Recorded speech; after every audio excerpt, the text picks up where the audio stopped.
자, 그럼 먼저 은행의 비밀입니다. 자, 먼저 생각해 보십시오. 우리는 은행을 이웃이라 생각합니다. 가면 행복이 있다. 사람에서 사람으로 이 술술 1등이 참 많은 대한민국. 은행원의 친절에 감동하며 가족같이 돌봐준다는 은행의 광고를 철석같이 믿죠. 2012년에도 당신의 기쁨을 하나하나 키워가겠습니다. 펀드 투자자들에게 주거래 금융기관을 선택한 이유를 물었더니 이전부터 주거래 금융기관이어서라는 대답이 1위를 차지했습니다. 하지만 내가 기대하듯 은행원은 정말 나의 돈을 지켜주기 위해 항상 최선을 다해줄까요? 그건 은행에 대해, 은행원에 대해 너무 몰라 하는 말입니다. 솔직히 말씀드리면 은행원이 특정 상품을 권하는 건 대부분 뭔가 다른 이유가 있기 때문입니다. 뭐 직원들이 추천할 이유는 딱 하나죠. 본사에서 프로모션이 나온 거죠. 이 상품을 판매하라고. 그렇기 때문에 판매하는 것이지, 직원들이 이 상품에 아무런 본인한테 인센티브가 없다고 하면 판매할 이유가 없지 않겠습니까? 사실은 당연한 일입니다. 은행은 이익을 목적으로 하는 기업입니다.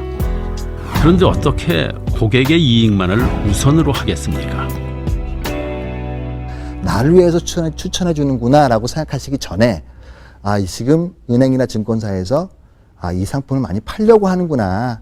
그래서 내가 원하는 상품인지 아닌지를 일단 판단을 해보시고, 원하는 상품일 때만 가입하시는 게 자신의 돈을 지킬 수 있는 방법이라고 생각합니다.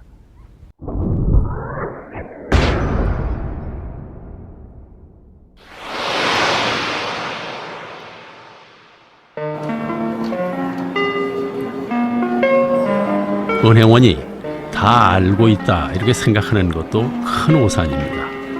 상품 종류가 너무 많아서 사실 다 알려고 해도 알 수가 없는 것입니다. 금융투자협회 발표에 따르면 7월 12일 현재 국내 펀드 수는 14개, 세계 1위 수준입니다. 금융 전문가들도 모르는 상품이 판매가 되고 있는데, 지점에서 판매하는 직원들이 그 상품을 안다는 건 불가능하죠. 금융기관의 본사에서 내려준 공문 가지고 판매하고 있다고 봐야겠죠. 삼성전자와 금융은행에 투자하는 것으로 이렇게 설명을 하고, 년 수익률은 12%다. 이 정도로만 설명을 했는데, 나중에 2년 후에 리먼 브라더스 사태가 생기니까 이 상품이 삼성전자에 투자한 게 아니고 리먼 브라더스에 투자한 거다.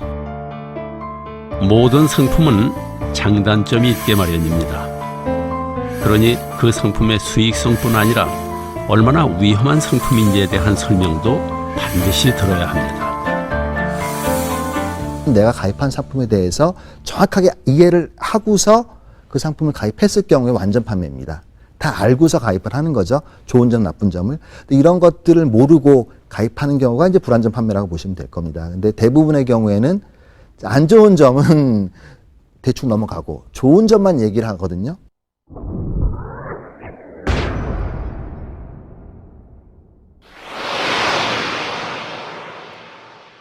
자금 인출 사태가 확산되면서 추가로 문을 닫는 저축은행이 대표적인 예가 바로 저축은행 사태입니다. 지난 5월에 솔로몬, 미래, 한국, 한주 등 4개 저축은행이 영업 정지를 당했습니다. 그리고 결국 거기에 따른 손해는 투자자 혼자 온전히 떠안게 되는 것입니다.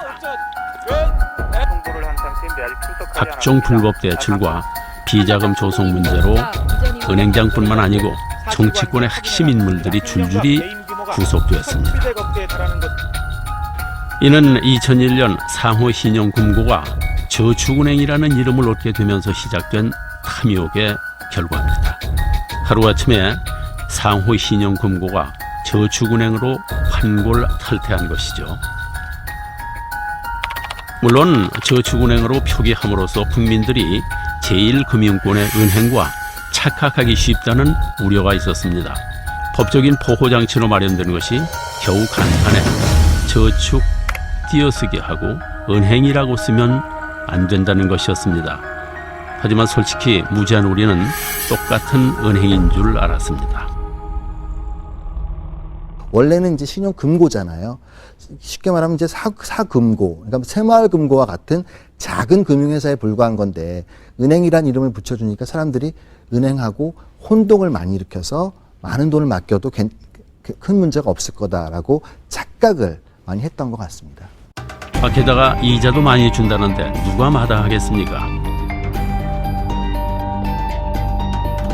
특히 문제가 됐던 것은 후순위 채권이었습니다.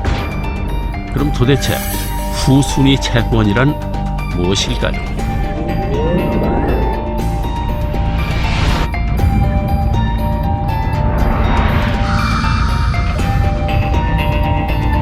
저축은행이 파산했을 경우에 예금자 보호법에 의하면 예금은 최고 5천만 원까지 원금을 보장해주게 돼 있습니다.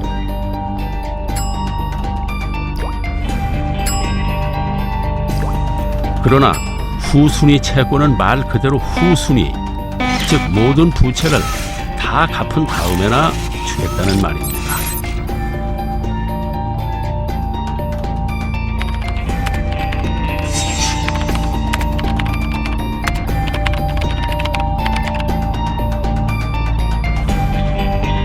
그렇다면 저축은행이 후순위 채권을 파는 이유는 뭘까요?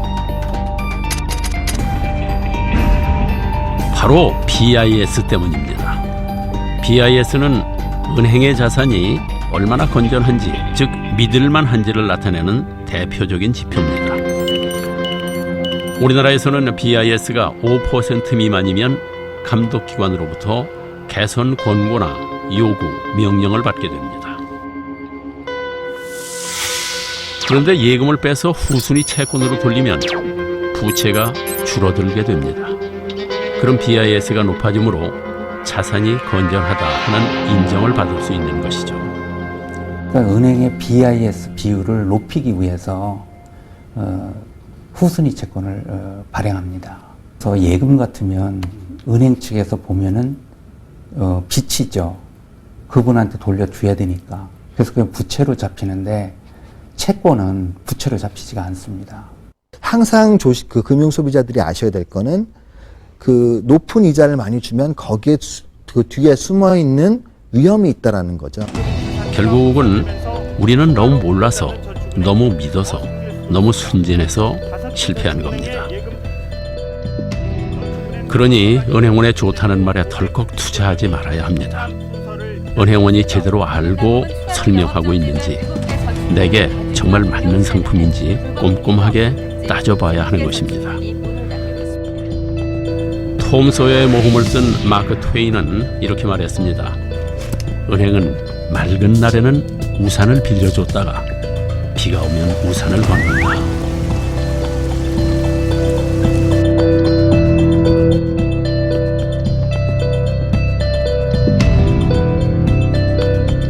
비 오는 날 우산을 뺏지 않겠다. 은행쟁이 바뀔 때마다 의뢰하는 말입니다. 그러나 과연 믿을 수 있을까요?